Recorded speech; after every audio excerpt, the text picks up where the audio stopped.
Diagnosis. Diagnosis is a second step of the nursing process in which nurse identify or determine the nature of a disease. Assessment میں ہم نے جو بھی data collect کیا، جو بھی ہمارے پاس ڈیٹا آیا پیشنٹ سے، تو اس کے بعد ہم ڈیسیجن لیتے ہیں، ججمنٹ کرتے ہیں کہ پیشنٹ کو کس چیز کا مسئلہ ہے، کون سا ڈیزیز ہے، اسے ایکچوئل ڈیزیز ہے یا پوٹینشیل ہیلتھ پرابلم ہے یا کوئی رسک فیکٹر ہے یا اس کے علاوہ اس کو ہیلتھ کی امپروو کرنے کی ضرورت ہے. تو یہ سارا کچھ ہم کس میں ڈیسیجن لیتے ہیں؟ ڈائگنوسس میں. ڈیئر اسٹوڈنٹ، ڈائگنوسس کے حوالے سے ایمسیکیوز آتا ہے کہ وہ کون سا نرسنگ پروسیس کا اسٹیپ ہے جس میں نرس ڈیسیجن لیتا ہے یا ججمنٹ کرتا ہے یا ڈیٹا انٹرپریٹ کرتا ہے. تو وہ ہمارے پاس کون سا اسٹیپ ہے؟ ڈائگنوسس ہے. یہ ایمسیکیوز کئی بار آیا ہے. Diagnosis is the second phase of the nursing process. In this phase, nurse use critical thinking skill to interpret the assessment data to identify the client problems. Dear student, یہ MCQs کے حوالے سے بہت امپورٹنٹ ہے کہ یہ کون سا اسٹیپ ہے؟ سیکنڈ پیز ہے، سیکنڈ اسٹیپ ہے. اور اس میں کیا ہوتا ہے؟ کریٹیکل تھنکنگ، یعنی کہ سائیکولوجیکل کریٹیکل تھنکنگ کے بیس پر نرس ڈیسیجن لیتا ہے، پھر ڈیٹا کو انٹرپریٹ کرتا ہے، جج کرتا ہے، ڈیسیجن لیتا ہے ڈیٹا کے بیس پر کہ پیشنٹ کو کس چیز کا مسئلہ ہے، کیا اس کو کون سا ہیلتھ پرابلم ایشو آ رہا ہے. تو یہ کون سے پیج میں کیا جاتا ہے؟ ڈائگنوسس پیج میں. تو یہ ایمسیکیوز آپ لوگوں نے 2-3 ایمسیکیوز یاد رکھنے ہیں. نانڈا کیا کس طرح ڈیفائن کرتے ہیں نرسنگ ڈائگنوسس کو؟ A clinical judgment concerning a human response to health condition, life process, or a vulnerability for that response by individual, family, group or community. Dear student, نانڈا کس طرح ڈیفائن کرتے ہیں نرسنگ ڈائگنوسس کو؟ یہ definition بھی اپنے ساتھ نوٹ کیجئے کہ یہ ایک کلینکل ججمنٹ ہے، یہ ڈیسیجن ہے، کلینکل ججمنٹ ہے. اس میں کیا ہوتا ہے کہ نرس ڈیٹا کو انٹرپریٹ کرتا ہے، کسی نتیجے پر پہنچ جاتا ہے کہ پیشنٹ کو کس چیز کا مطلب ہے، اس کے جو رسپانسز ہے، جو ایکشنز ہے، سائن اینڈ سمٹمز ہے، یا اس کی جو ونریبلٹی، جو کمزوریاں ہے یا جو رسک فیکٹر ہے، پیشنٹ کو کس چیز کا مطلب ہے، یا کسی پرسن کو یا فیملی کو پاپولیشن میں یا کمیونٹی میں یا کسی اور گروپ آف پیپل کو جس چیز کا مطلب ہے، تو کس پیج میں معلوم کیا جاتا ہے؟ نرس انٹرپریٹ کرتا ہے ڈائگنوسس پیج میں. تو یہ آپ لوگوں نے ضرور یاد رکھنا ہے نانڈا کا ڈیفینیشن. آگے ہمارے ساتھ کنٹینیو ہے. There are 3 step involve in nursing diagnosis. Nursing diagnosis کتنے اسٹیپ پر مشتمل ہے؟ 3 اسٹیپ پر. ڈیئر اسٹوڈنٹ، نرسنگ پروسیس کے پہلے پیج میں، پہلے اسٹیپ میں ہم نے اسیسمنٹ میں پورا ڈیٹا کلیکٹ کیا تھا پیشنٹ سے، سبجیکٹیو ڈیٹا بھی، آبجیکٹیو ڈیٹا بھی، ڈفرینٹ میتھڈ سے. پھر ہم ڈائگنوسس سیکنڈ اسٹیپ میں کیا کرتے ہیں؟ انالیسس کرتے ہیں ڈیٹا کا کہ پیشنٹ کو کیا کیا مسئلہ ہے. سبجیکٹیو ڈیٹا کے، آبجیکٹیو ڈیٹا کا ہم پورا انالیسس کرتے ہیں. دوسرے اسٹیپ میں ہم کیا کرتے ہیں؟ Identify the health problems. ہم پیشنٹ کے پرابلم کو آئیڈینٹیفائی کرتے ہیں، ایکچوئل پرابلم کو اور پوٹینشیل پرابلم کو، یا رسک فیکٹر کو ہم آئیڈینٹیفائی کرتے ہیں، یا اس کے اسٹرینتھ یا ویکنیس کو. تو یہ ہم کون سے اسٹیپ میں کرتے ہیں؟ ڈائگنوسس کے سیکنڈ اسٹیپ میں ہم آئیڈینٹیفائی کرتے ہیں پرابلم کو، رسک فیکٹر کو، اسٹرینتھ کو. اور تیسرے اسٹیپ میں ہم کیا کرتے ہیں؟ Formulate diagnostic statement. ہم پھر ڈیسیجن پر پہنچ جاتے ہیں، کلینکل ججمنٹ کے بعد ہم پہنچ جاتے ہیں کہ پیشنٹ کو یہ مسئلہ ہے، یا اسے کوئی ایکچوئل پرابلم ہے، یا پوٹینشن، یا کوئی پروموشن کی ضرورت ہے اس کے ہیلتھ کا. تو پھر ہم ریٹن فارم میں لکھ لیتے ہیں کہ پیشنٹ کو یہ مسئلہ ہے. تو یہ ایمسیکیوز کئی بار آیا ہے کہ پہلے ڈائگنوسٹک اسٹیپ میں ہم کیا کرتے ہیں؟ انالیسس آف ڈیٹا اے. پھر سیکنڈ اسٹیپ میں ہم کیا کرتے ہیں؟ آئیڈینٹیفیکیشن کرتے ہیں کہ پیشنٹ کو یہ مسئلہ ہو سکتا ہے، ایکچوئل پرابلم ہے یا پوٹینشیل پرابلم ہے. اور تھرڈ اسٹیپ میں ہم کیا کرتے ہیں؟ فارمولیٹ کرتے ہیں کہ بالکل پیشنٹ کو یہ مسئلہ ہے، یا آگے یہ مسئلہ ہو سکتا ہے، یا اس کے ہیلتھ کو پروموشن کرنے کی ضرورت ہے. تو پھر ہم فارمولیشن ڈیسیجن لیتے ہیں لاسٹ اسٹیپ میں. تو ڈیئر اسٹوڈنٹ، پلیز اپنے ساتھ یہ نوٹ کیجئے، یہ ایمسیکیوز آتے ہیں. بہت سمپل سلائیڈ ہے، لیکن اس سے ایمسیکیوز اس طرح آ سکتا ہے جیسے کہ میں نے آپ لوگوں کو بتایا.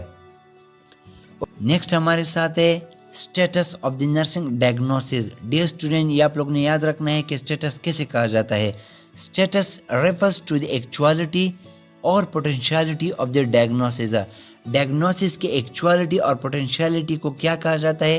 اسٹیٹس کہا جاتا ہے. تو ڈائریکٹلی ایمسیکیوز آ سکتا ہے کہ ڈیش ریفرز ٹو دی ایکچوالٹی اور پوٹینشیلٹی آف دی ڈائگنوسس. کیا مطلب ہے ایکچوالٹی اور پوٹینشیلٹی سے؟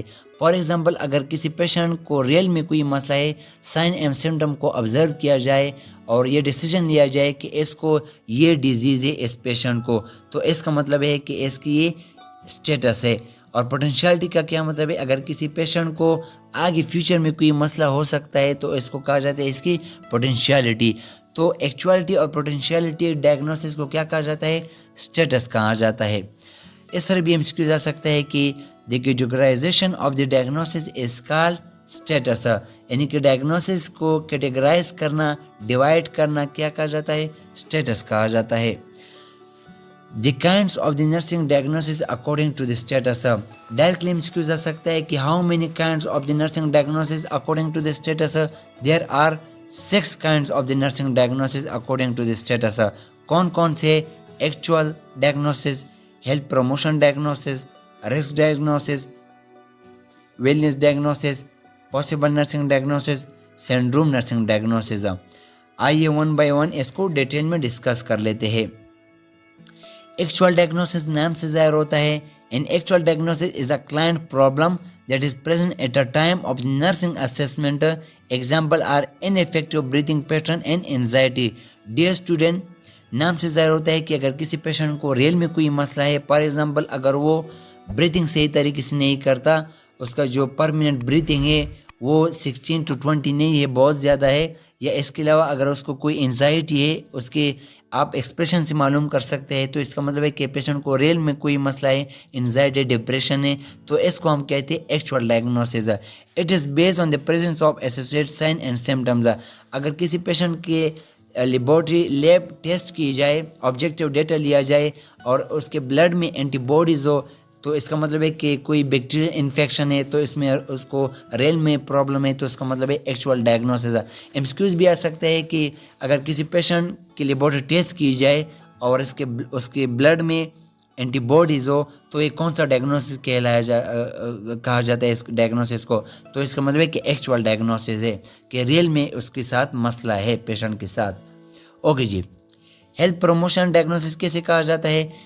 A health promotion diagnosis relate to client preparedness to implement behavior to improve their health conditions۔ تو نام سے ظاہر ہوتا ہے کہ اگر کسی پیشنٹ کے ڈائگنوسس کی جائے اور معلوم کیا جائے کہ اس کو ہیلتھ پروموٹ کرنے کی ضرورت ہے، تو یہ کون سا ڈائگنوسس کہلایا جاتا ہے؟ Health promotion diagnosis. تو اس طرح بیہیویئر یا اس طرح وہ ایکشن وہ لے سکتا ہے کہ اس کو ہیلتھ کو امپروو کیا جائے، تو اس کو ہیلتھ پروموشن ڈائگنوسس کہا جاتا ہے۔ This diagnosis label begin with prepared readiness to enhance as in regardless of the enhanced nutrition۔ dear student، for example اگر بہت زیادہ ویک پرسن آ جاتا ہے، یا اگر اس کے بچے کو بہت زیادہ اس کو ویٹ کا مسئلہ ہے، تو اس کے لیبورٹری ٹیسٹ کیے جاتے ہیں یا اس کے اور ڈیٹا لیا جاتا ہے، تو معلوم کیا جاتا ہے کہ اس کو ہیلتھ پروموشن کی ضرورت ہے، تو اس کو مختلف وٹامنز ریکمنڈ کیے جاتے ہیں یا اس کو نیوٹریشن دیے جاتے ہیں تاکہ اس کے ہیلتھ کو امپرومنٹ ملے، تو اس کو ہم کہتے ہیں health promotion diagnosis. Risk nursing diagnosis کسے کہا جاتا ہے؟ Risk nursing diagnosis is a clinical judgement that a problem does not exist but presence of the risk factor indicates that a problem is like to develop unless nurses intervene. Dear student, اگر کوئی person حد سے زیادہ smoking کرتا ہے اور وہ chest pain کے ساتھ آ جاتا ہے اور اسے ڈیٹا لیا جاتا ہے کہ کیا کیا مسئلہ ہے، تو وہ بتاتا ہے انٹرویو میں کہ میں اسموکنگ کرتا ہوں، تو ایسے یہ ظاہر ہو سکتا ہے کہ یہ پیشنٹ کا یہ جو پرابلم ہے چیسٹ پین، اس کو اس وجہ سے ہو سکتا ہے، یعنی کہ رسک فیکٹر انڈیکیٹ کرتا ہے، اسموکنگ انڈیکیٹ کرتا ہے کہ آگے اس کو کینسر ہو سکتا ہے یا بہت زیادہ اس کو چیسٹ کا پرابلم کا سامنا ہو سکتا ہے، تو اس کا مطلب ہے رسک نرسنگ ڈائگنوسس۔